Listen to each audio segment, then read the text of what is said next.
So now, there are nation-state attacks which are happening, and they're leveraging ransomwares to attack the critical infrastructure of other countries, right? In the cases of war, right? So that's how relevant ransomware is for railways, right? Another example is where, in Denmark, in the Danish trains, it was not actually a ransomware attack that happened directly on the railways. It was a subcontractor who was managing the railway operations, which was under a ransomware attack, and because of that reason, the Danish trains came to a standstill.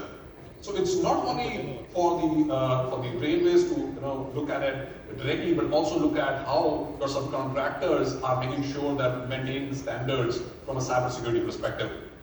And third one is something that Certain also mentioned about was the IoTs are also under threat of DOS attacks, right? So when we talk about the smart railways, we hear about various sensors being in the coach, in the terminals, right, on the track, and so on. We hear about CCTV cameras, everywhere. But the moment you have that network of those IoT devices around you, you are susceptible to those kind of DDoS attacks as well, right? So this is happening around us already, right? So now that we know that ransomware is very relevant to us as from a railways perspective, let's take an example of how does a ransomware typically happens, right? Let's look at the anatomy of a typical ransomware. A ransomware could start with, normally when a ransomware starts, what we normally hear in news, right? We hear about ransomwares in banks. That is very, very public. It happens in other places as well. We hear about in healthcare industry and so on. A typical ransomware starts when one of us would get an email. We click on a particular link, right? And that link, the moment we click on it, it takes us to a site from where we get something malicious. Or within that mail that we received, there was an attachment, and that was malicious already.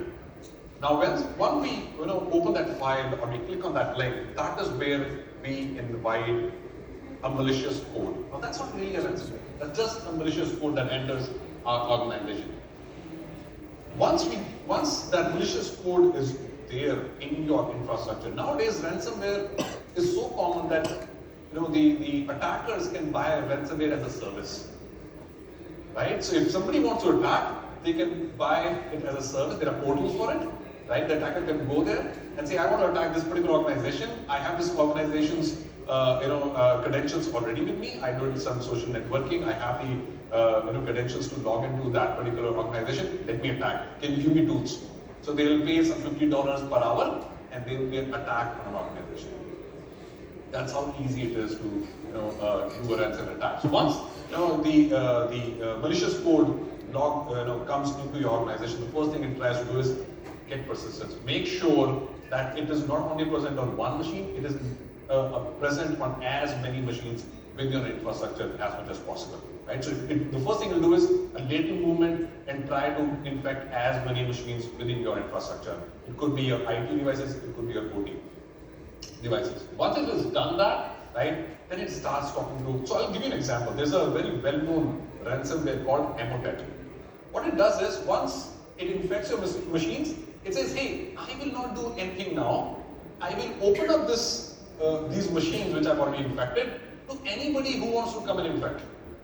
So it just opens up the network, it shares all the data of whatever it has got from that network to the dark web and say, whoever wants to come and attack, please come and attack.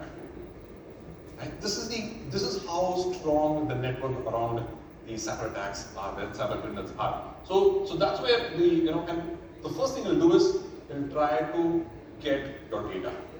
So when we look at ransomware, when we're reading newspapers and we're reading about ransomware, the first thing it talks about is that we have got your data. That's what the hacker says.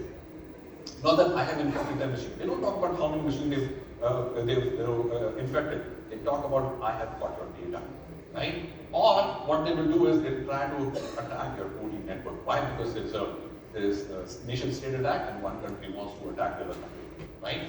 That is what they will do to disrupt that service, right?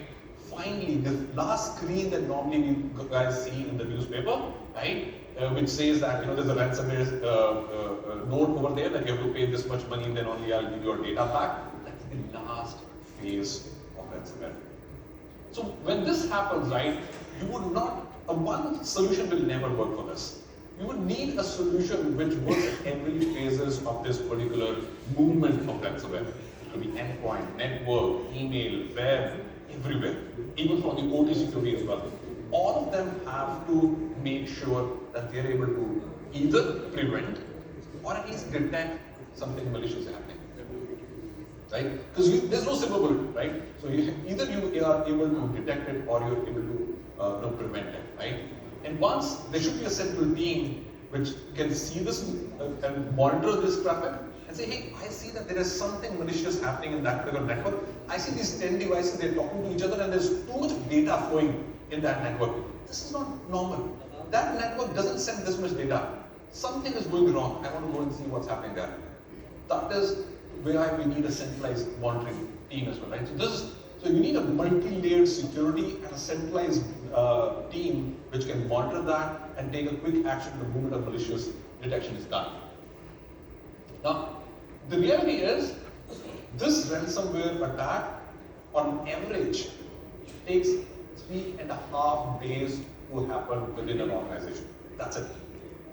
So from the first click that somebody did on a malicious link or somebody opened that attachment, till the time you got the ransomware note, all those stages together on average take 3.5 days. That's it. So either your SOC team can quickly monitor that in 3.5 days and try to detect and prevent it, or within 3.5 days, you're already infected. That is the current state. And what we work with our customers is, we try to make sure we are able to increase that time to compromise to as long as possible. So that's why our approach towards whether it's IT security or OT security is about a multi-layered architecture. One solution will never be able to help, right? This is and ransomware is very relevant to OT, right? This is a SANS survey for OT in cybersecurity 2021. The first thing they look at, which is very relevant from a cybersecurity perspective for OT, is ransomware. Right? Not only IT, it's relevant for the OT as well. And the session before we got, was a very good session for me, right? Because it explains what OT is and what OT security is. So I really don't have to get into it, right? But if you have any questions related to what our approach is on the IT OT security, please, I will be here after the session as well. We can have a discussion on this, right? Now, especially for the OT industry, for the OT security, we have, as I said, multi-layered architecture. We start at the level 2 and go up to level 3.5, which is the DNZ, right? We provide a memory zone over there so that we can monitor what's happening at the layer 2, where your the IP-based network is, as to your DMZ zone, so that you can monitor it. If you are also, and a lot of, I would like to see where the smart railway revolution goes, right? If you eventually are open to